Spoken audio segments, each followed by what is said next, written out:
Ek was so geseënd in my lewe met 'n mamma wat vir ons 5 susters elke aand stories gelees het. Dat ons so om haar gelê op die mat in die sitkamer en dat mamma vir ons gelees. En die stories waarvan ek die meeste gehou het, was die sprokies waar 'n mens wense kry. Wie julle het ek al gedink, is daar net as ek een oggend die deur oopmaak en daar lê 'n boksie wense voor my deur. Baie keer as ek so in my verbeelding myself verloor, dink ek, wat se wense sal ek maak? Want dan kry jy in die stories mense wat sulke snaakse wense maak, maar die een wens wat ek nou sal maak, as ek nou 'n boksie moet wense kry voor my voordeur. My eerste wens gaan wees, ek wil bitterlik graag, net voor die reën, in die droogte, wil ek 'n wille granaatbos wees. Julle, hier in die Karoo, ek weet nou nie waar oral groei dit nog nie, kry jy die wille granaatbos, en as dit nou droog word, dan staan hy so, dat hy naand net stokke is. Hy gaan nie dood nie, hy staan so met sy stokke. En in die begin, toe oom Johannes my begin leer het van krye, het hy vir my gesê, kyk na die bossie juffrou, en groei soos die bossie.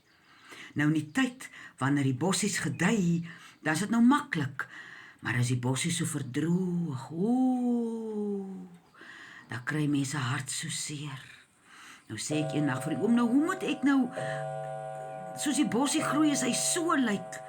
Toe sê die oom vir my, juffrou, nou groei juffrou soos hierdie bossie, net in die wortels. Jy lyk boop of jy dood is, maar jy klou, jy groei in jou wortels. En ek dink die Bloudak se baas het vir die Karoo mens die wille granaatbos gegee, want hy 7 of 8 dae na dit gereën het, van droë stokke af, oortrek hy homself met goudgeel blomme. Dit lyk soos goud wat hier af van die vlak staan. 'n teken van lewe, wat ons harte wat nou al so klein, soos 'n rosynkie pit is oor die droogte, net weer kan wys. Kom ons staan op, hier's hoop, sien julle, ek maak blomme. En die hele geel vlak, as hy so oortrek is, van hierdie wille granaat se blomme.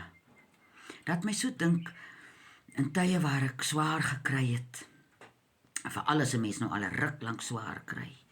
As dit begin bietjie beter gaan, as ek half so, ek gaan nou nie groei nie, ek gaan nou nie regkom nie, ek is nou nie lus nie. Jy hoor nooit 'n bossie sê dit nie. As die eerste druppels val, dan hoor jy hoe sê hulle, nou gaan ons groei.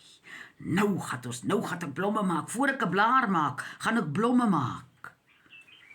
En ek wens dit vir my elke dag, dat ek so maklik sal opstaan uit my swaar kry en uit my seer kry, soos 'n wille granaatbos in die Karoo.